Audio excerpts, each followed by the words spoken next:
Hi, everybody. Welcome to Discover College Soccer. Today, I'm lucky enough to be joined by Coach Jamal at SUNY Ulster. Welcome, Coach. Thank you for having me, Matt. Yeah, thanks for being here. I know, I guess maybe some parts of the school still call it Ulster County Community College, but then the website's SUNY Ulster, so I guess it still has maybe both monikers at this point. I guess a little bit, yeah. I mean, SUNY Ulster is usually the first thing that kind of rolls off of my tongue. So Yeah. yeah, SUNY Ulster works, yeah. All right. Well, that's all good. So you're head coach of the men's program. Now I know you guys are NJCAA. Which division of NJCAA are you guys? Yeah, so we're a Division 3 program. Okay. All right. So that helps us understand kind of where things are from the financial aid perspective. Yep. Um, but you know, obviously it's tough as a junior college. You got to recruit twice as much than everybody else. It's January, kind of based on where we are at this point in the year. Where are you at with your incoming class, and when do you hope to finalize that, or is it something where it's getting finalized 2 weeks into the season? Yeah. No, it's definitely quite the process. We definitely we've been recruiting pretty heavy really since the season had ended. So going to different showcases, reaching out to our local connections with the local high schools and the local clubs and things. So lots of phone calls with players. Fortunate to have a lot of them come for some visits on campus as well. We've had just a few players officially commit just in about the last week or so. But with us, it really is a process that continues really in through the next couple months.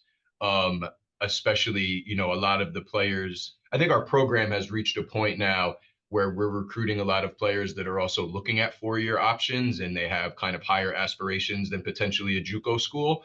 So a lot of times with that pool of players, it's kind of about them figuring out their options, hearing from these 4-year schools. So a lot of those players I could get in the ninth hour, potentially even right before preseason starts. So it's a pretty lengthy time frame from now until then. Some students are ready to commit right away. Others want to kind of sift through their options a little bit more. But we're confident in the position that we're in now, just in regards that I feel like we're a little ahead of where we were last year. So feeling good about that. Okay. Now, uh, as a New York junior college, you look at your roster, obviously New York heavy, right? So, how much recruiting are you doing outside of the state? Kind of what are the places you like to go to see players, and is high school a big part of that? What's that look like? Yeah, so for us, so this is my 10th year now at the program.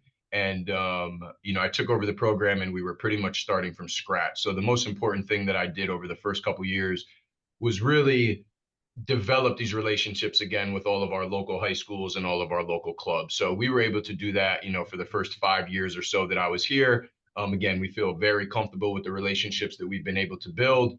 And once we kind of reached a level of success with some of that local talent, it's now really allowed us to kind of branch out now and really branch out our recruitment. So we're looking, down not only in the surrounding counties, but we're looking down into New York City, looking into the Albany area as well. They're both about Albany about 2 hours north, New York City about 2 hours south.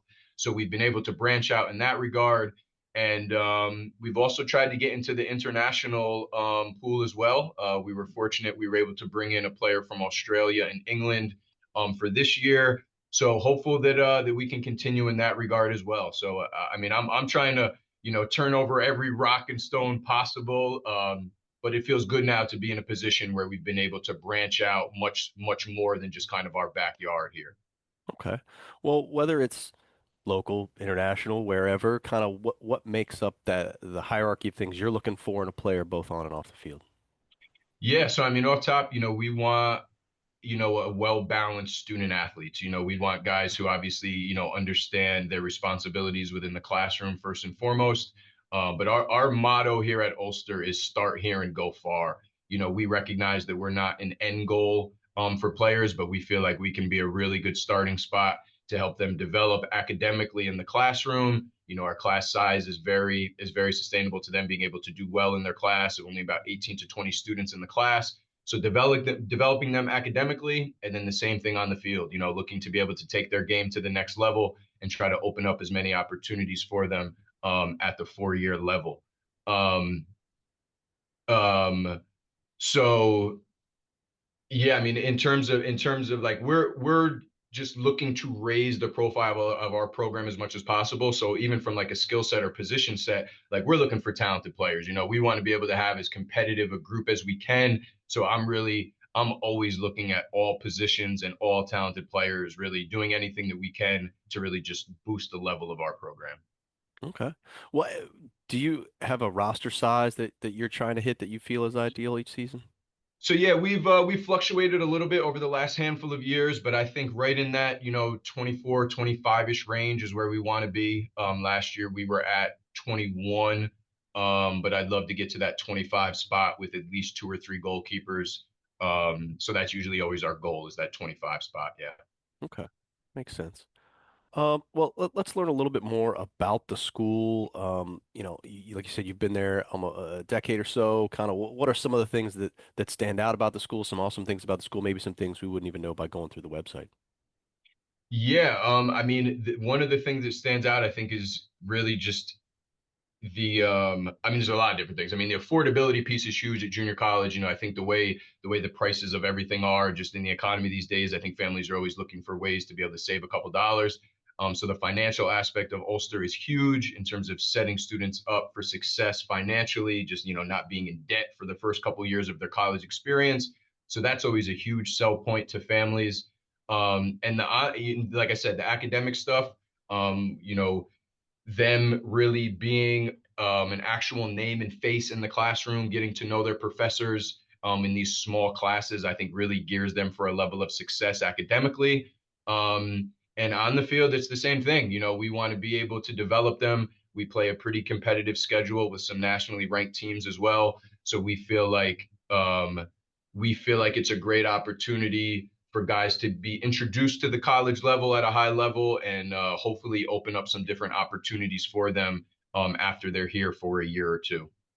Okay. Well, in terms of the season, let's rewind it back to October. You're kind of in the heart of that conference season. Walk me through what's a typical week look like for the players in terms of winter classes, meals, practices, game cadence, all that stuff. Yeah, so for us, guys are typically, yeah, I guess one of the big things that I should mention first is so we don't have on-campus housing here on campus. So that's one of the challenges that we kind of work through. So a lot of our students do commute here, kind of from their local towns that they're in. We're fortunate to have a house in the town of New Paltz, which is just about 15 minutes away. There's a four-year school there, SUNY New Paltz, so it's more of a kind of college environment, college town. So we're fortunate to have guys that we can house there are guys specifically that live outside of the area. So typically, guys will come from the house or they'll commute from their hometown. They'll come to campus every day. Classes usually will run in the morning and early afternoon, with everything from an academic side usually being done by about 3 o'clock or so. And typically, we practice from 4 to 6 every day.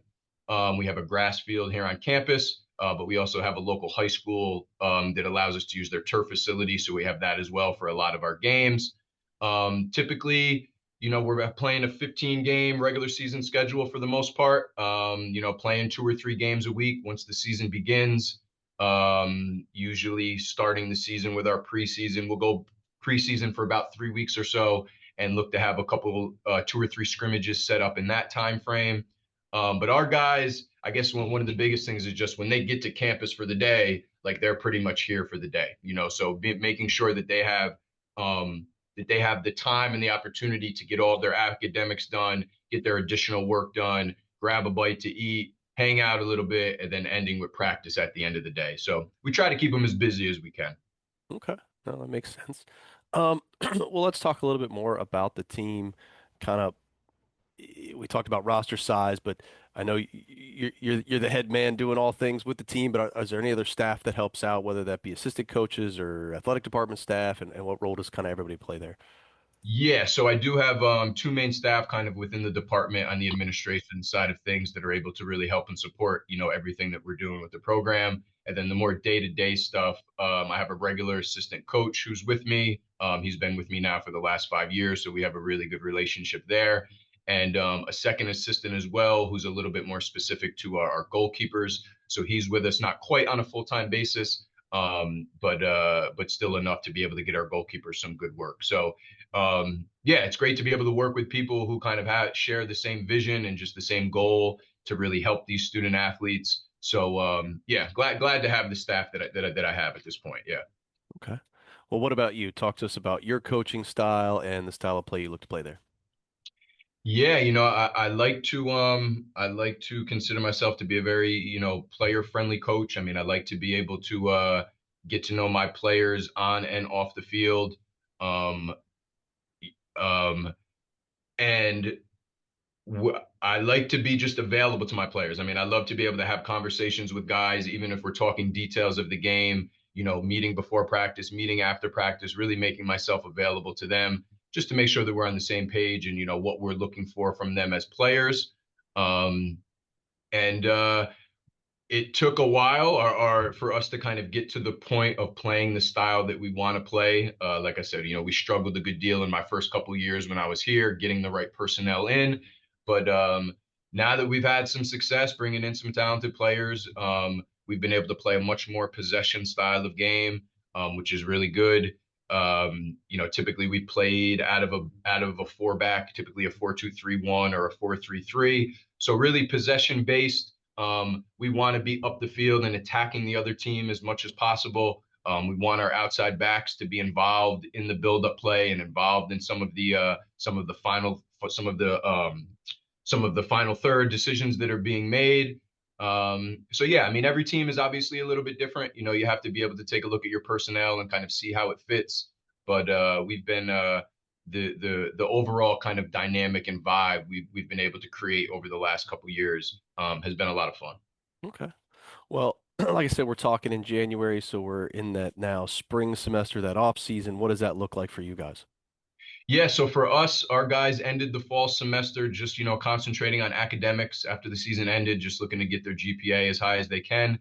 They're coming back from Christmas break now. So our spring semester will start in about 2 weeks or so. And obviously, upstate New York, we're dealing with the weather and not being able to be outside right away. So we'll hold some different futsal sessions in our gym, a couple times a week once the semester begins, and then that will kind of slowly transition to us being outside once we get to like March and the weather starts to warm up a tiny bit. And for us in the off season, this is new. Just in the last 3 or 4 years, we've been able to really do some substantial things in the off season because we now have the numbers of guys to be able to do that. So once we can transition outside, we'll practice 2 to 3 times a week, and we'll set up a couple different scrimmages throughout the spring season. So we have another local community college in the area who holds a 7v7 tournament, which is a great kind of round robin tournament, and not needing to be necessarily fully game fit, playing 7v7. So that's always fun. And a couple other local schools too, depending on their schedule. We look to set up some scrimmages with them as well. So, like I said, it's just great over these last 3 or 4 years to be able to now do something in the spring to keep guys together, keep them working, keep the camaraderie of the group together, has really been beneficial for us then going into our next preseason. Yeah, for sure. Well, Coach, I really appreciate all the info and insights you've given us here about SUNY Ulster, but I'm going to leave you with one last question, and that is if you had one piece of advice for somebody who's going through this college recruiting process right now, what would that be? Yeah, my biggest piece of advice would be to ask very detailed questions with the coaches that you're meeting with. I get a lot as a junior college, I get a lot of emails from players who have ended up in situations maybe that they didn't totally expect and are now looking for new challenges. So my message to all recruits is to really, really have some pointed questions for coaches. Asking them how they see you kind of in their plans. I think the guys really need to be playing to be able to develop, and I just hate to see situations where guys end up on a roster on a team and they're not playing and they just feel like it's not quite the situation that they were stepping into. So I think that a lot of that frustration can be alleviated by very pointed questions to ask the coach, so that the player has the most accurate information possible, to make the best decision for them and their families. Yeah, absolutely. Well, good advice. Well, Coach, really appreciate it. Wish you the best of luck as you wrap up this roster and get ready for next season, and hopefully you stay warm up there. I appreciate it, man. Thanks so much for your time. Thank you.